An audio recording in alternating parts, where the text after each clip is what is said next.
मैं wedding photography business run कर रहा हूँ, अभी स्टार्ट किया हूँ, 6 महीने हुआ है। और डिजिटल मार्केटिंग तो लीड ला रहा हूँ। सेल्स कन्वर्जन ज़्यादा बढ़ नहीं रही है मेरी। कितना पैसा लगाते हो ऐड में? सर ऐड में मैं जैसे अभी मैंने कुछ दिन पहले मैंने 500 लगाया था, तो उसमें मुझे 15 लीड आई थी। कुछ फेक लीड रहती हैं, कुछ जो जेन्युइन रहती हैं, तो फिर कन्वर्जन नहीं होता जल्दी से। देखो ध्यान से समझो, कैसे आप क्रैक करोगे इस बिजनेस मॉडल को।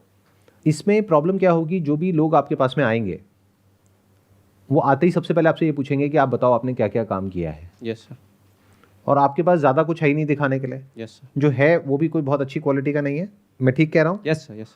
तो ऐसा कोई काम नहीं है कि वो देख करके कहें कि ये तो एक्स्ट्रा ऑर्डिनरी है, ये बहुत बढ़िया काम है, क्योंकि सबको काम बढ़िया चाहिए और पैसा कम से कम देना है। कम से तो पहले आपको ऐसे लोग ढूंढने पड़ेंगे जो इस तरह का काम बहुत अच्छे से कर रहे हों, जो इसमें एक्सपर्ट हों, क्योंकि ये दो अलग अलग स्किल है। एक है फोटोग्राफी, यानी वेडिंग फोटोग्राफी, जिसमें आप एक्सपर्ट नहीं हो, आपको बेसिक लेवल की आती है। यस। लेकिन आपको मार्केटिंग आती है। And there are lot of photographers जिनको मार्केटिंग की एबीसीडी भी नहीं पता नहीं है, आती। बट फोटोग्राफी बहुत अच्छी आती है। Yes sir. इस बिजनेस में आप इतना पैसा कमा सकते हो जिसकी कोई हद नहीं है, क्योंकि मैं भी इसी इंडस्ट्री में हूं, तो मैं समझता हूं कि इस इंडस्ट्री में कितना पोटेंशियल है। वेडिंग फोटोग्राफी में क्या आपको आइडिया है कि लोग कितना कितना चार्ज करते हैं? सर बहुत ज़्यादा चार्ज। बहुत की क्या डेफिनेशन है? करोड़ों रुपए चार्ज कर रहे हैं। करोड़ों रुपए चार्ज करते हैं।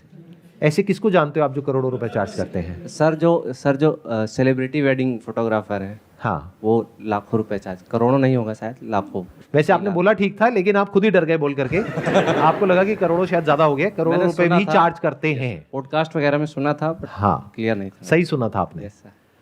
जो अच्छी बड़ी लेवल की वेडिंग्स होती है वहां पे एक्चुअल में जो बजट होता है फोटोग्राफी का, वेडिंग फोटोग्राफी का, वो करोड़ों में भी होता है। हाँ सर। और लाखों में तो बहुत हैं जो काम कर रहे हैं। 10-15 लाख, 20 लाख, 30 लाख, इसमें मार्जिन कितना होता है? सर मार्जिन काफ़ी अच्छा है। तो अब आपको ये सोचना है कि वहां तक कैसे पहुंचा जाए।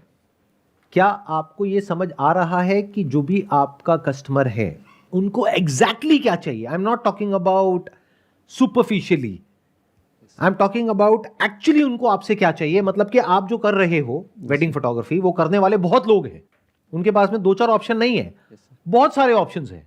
उनके फ्रेंड सर्कल में भी बहुत ऑप्शंस है, उनके रिलेटिव्स में भी बहुत ऑप्शन है, नोन में बहुत ऑप्शंस है। आप तो अननोन हो। Yes sir.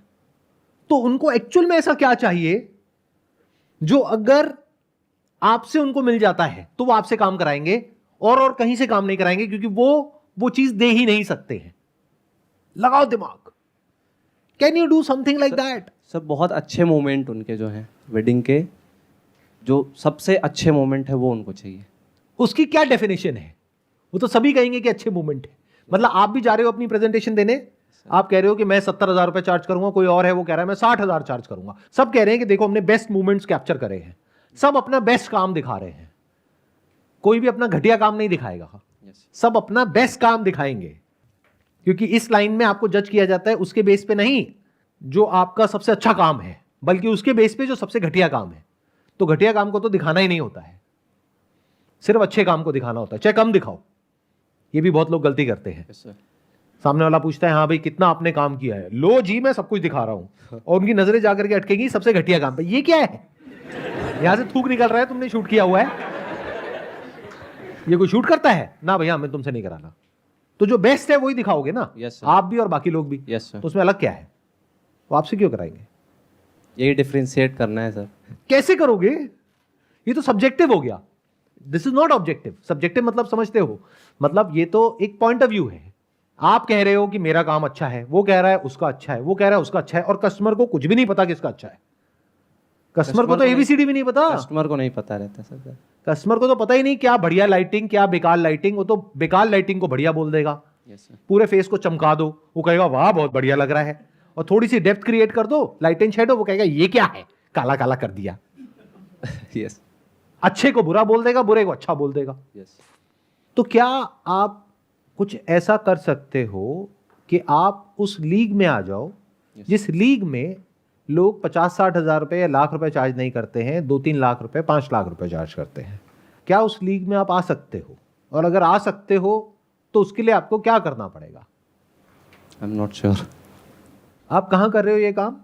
सर मैं इलाहाबाद से शिफ्ट हो गया हूँ अब लखनऊ में। अगर मैं आपकी जगह हूं तो मैं क्या करूंगा? ऑफिस भी नहीं है अपना भी। ऑफिस नहीं है ना? नो। तो मैं क्या करूंगा, अगर मैं आपकी जगह होऊंगा, सबसे पहले मैं मुंबई में एक वर्चुअल ऑफिस लूंगा। वर्चुअल ऑफिस का मतलब समझते हो यस सर। क्या होता है? वर्चुअल ऑफिस सर, मैंने मतलब देखा यूट्यूब वगैरह पे, सब समझा है, बट एग्जैक्टली मैं एक्सप्लेन नहीं कर सकता हूँ। वर्चुअल ऑफिस आप वो एड्रेस पे आपको मिलता है, वो स्पेस नहीं होता है, कोई फिजिकल स्पेस नहीं होता है। फिजिकल स्पेस होता है, अच्छा। लेकिन वही फिजिकल स्पेस वो बहुत सारे लोगों को दे देते हैं। एड्रेस एक है बट बहुत लोगों को दिया हुआ है। वो कोवर्किंग में रहता है शायद। कोवर्किंग अलग चीज है, अच्छा, वर्चुअल ऑफिस अलग चीज है। अच्छा अच्छा। कोवर्किंग में तो आप वहां जाके काम करते हो, हाँ जी। वहां जाके बैठते हो, आपको एक वर्क स्टेशन मिलता है। वर्चुअल स्पेस में आपको सिर्फ एड्रेस मिलता है। अगर उस एड्रेस पे कोई कोरियर भेजेगा तो वो कोरियर आपके घर तक वो कोरियर कर देंगे। उसके अलावा वर्चुअल ऑफिस में आपको एक नंबर भी मिल सकता है, वो नंबर पे अगर कोई कॉल करेगा तो नंबर फॉरवर्ड होकर आपके मोबाइल पे आ जाएगा। अच्छा सर। इसको वर्चुअल ऑफिस बोलते हैं, और इसकी कॉस्ट बहुत कम होती है, सिर्फ 1,000-2,000 रुपए महीना। तो विजिटिंग कार्ड पे और आपकी इंस्टाग्राम प्रोफाइल पे और आपकी वेबसाइट पे, अगर आपने कोई वेबसाइट बनाई है तो, नहीं बनाई है तो बनानी चाहिए, because website is as good as a visiting card आज की डेट में। That is a portfolio. Yes sir. और वो भी एक दिन में बन जाती है। CMS बेस्ड टेम्पलेट्स होते हैं जिसको यूज करके वो बन जाती है। यस। तो एक बार आपकी बढ़िया वेबसाइट बन जाती है, इंस्टाग्राम पेज बन जाता है, बढ़िया विजिटिंग कार्ड बन जाता है। विजिटिंग कार्ड अब 1 रुपए का भी बनता है, 2 रुपए का भी बनता है और 20 रुपए का भी बनता है। तो 20 रुपए वाला बनवाओ। यस। विजिटिंग कार्ड ऐसा होना चाहिए जिसके हाथ में जाए वो उस पर थोड़ी देर तक रुके, उसको पलट करके देखे कि भाई ये क्या है। Very important. एब्सोल्युटली। फिर जब आपका ये तीनों चीजें रेडी हो जाती है, तब आप क्या कर सकते हो, मुंबई जाओ, जा करके वहां पे जितने भी फोटोग्राफर्स हैं जो वेडिंग का काम कर रहे हैं सेलिब्रिटीज के लिए। अब सेलिब्रिटीज भी 2 तरीके के होते हैं, एक हैं जो बिल्कुल ही टॉप सेलिब्रिटीज हैं, यस सर। उनके लिए जो फोटोग्राफर्स काम करते हैं वो तो आपसे डायरेक्टली अभी नहीं मिलेंगे। यस। हो सकता है मिल भी ले, अगर आप ढंग से जाओगे तो, प्रॉपर सिस्टम से अपॉइंटमेंट लेकर के, ईमेल करके, उनको आपकी वेबसाइट दिखेगी, प्रोफाइल दिखेगी, उनको ऐसा लगेगा कि वहां पर लखनऊ में आप बहुत ज्यादा काम कर रहे हो, तो वो भी आपसे मिल लेंगे।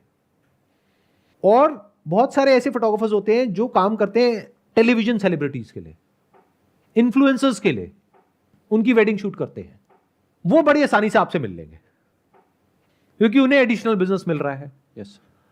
तो आप मुंबई गए, वहां पर जा करके आप 30-40 लोगों से मिले। ये नहीं कि 1-2 से मैं मिला सर कुछ नहीं हुआ, आपने जो बोला था उससे 1-2 में कुछ नहीं होने वाला है।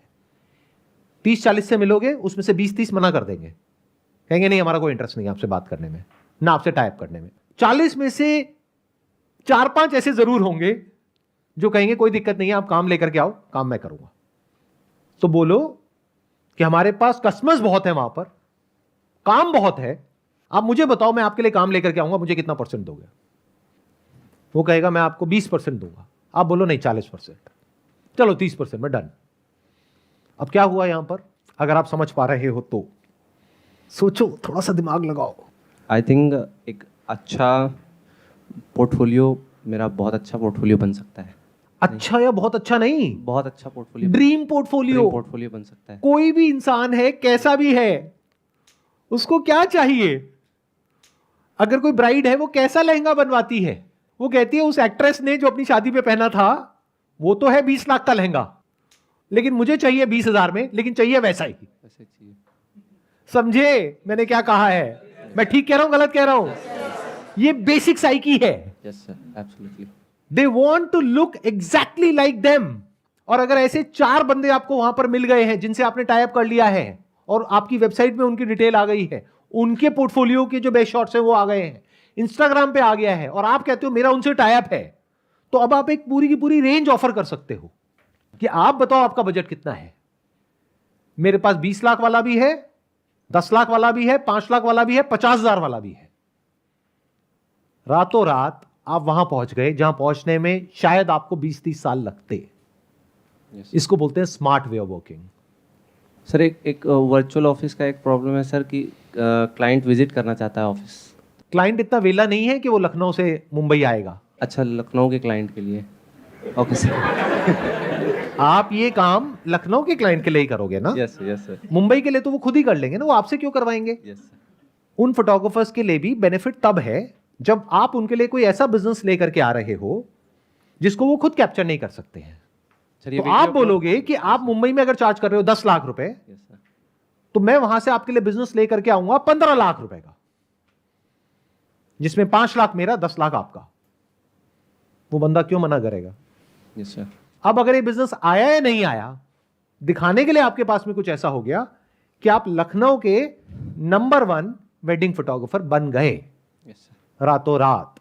अब आपके टक्कर में कोई नहीं है। Can't you see that? Trying to see. कुछ समझ आ रहा है मैं क्या कह रहा हूं? Yes sir. क्या आ रहा है बताइए। समझने की कोशिश कर रहा हूँ सर। हजम नहीं हो रहा है सर। इसमें मुश्किल क्या लग रहा है? अभी तो कुछ मुश्किल नहीं लग रहा है सर। मैं बता देता हूं इसमें मुश्किल क्या है। अगर आप बैठे बैठे सोचते रहे तो बहुत मुश्किल है। Yes sir. अगर ये सब कर दिया तो कुछ भी नहीं है। आप क्या कर रहे हो? आप अपनी प्रोफाइल एक अलग लेवल पे ले जा रहे हो। प्रेजेंटेशन बहुत बड़ी चीज है, पैकेजिंग बहुत बड़ी चीज है।